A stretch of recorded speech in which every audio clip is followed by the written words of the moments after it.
কাকা ভালো আছেন আপনি? ভালো ভালো, হ্যাঁ। যাই হোক অনেকদিন পরে আসলাম। এই আমরা অনেক ইচ্ছা শক্তি নিয়ে আসছি যে কাকার কাছে আজকে জাদু দেখবো। আর তাছাড়া আমাদের এখানে অনেক অডিয়েন্স আছে, তারাও দেখবে, আপনারাও দেখবেন। তো এখনই আমরা এই জাদুতে চলে যাব। সেই দীপক কাকা অনেক সুন্দর জাদু দেখাতে পারে। তো বন্ধুকে নিয়ে চলে আসলাম। কাকা দেখান একটা কিছু আজকে। আচ্ছা, আমার কাছে দুটো রেড কালারের বল আছে, কেমন? হ্যাঁ, বলটা একটু হাত পাতো। একটা তুমি এক হাত পাতো। তোমার কাছে একটা বল দিলাম, তুমি যত না এভাবে রাখো একদম। তোমার কাছে একটা বল দিলাম, তোমার নাম আজিম। আজিম। এটা যতনের বল। আজ যতনের বলটা নিলাম এখানে, কেমন? আমার বাম হাতে। আর আজিমের বলটা থাকলো। আমি যদি এটাকে বলি ভ্যানিশ করে দিতে, ভ্যানিশ করে দেবো, কেমন?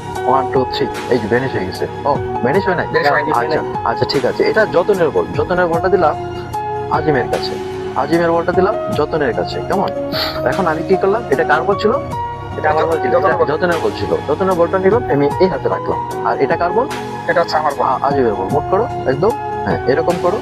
আমার এটা কার বল আসছিল? এটা যতনের বল। যতনের বল। আর এটা তোমার বল। এটা আমার বল। ঠিক আছে।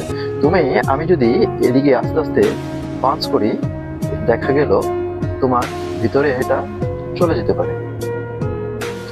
তোমার ভিতরে চলে গেছে, দেখো তো। অসাধারণ। দারুণ জাদু, দারুণ, দারুণ, দারুণ, দারুণ।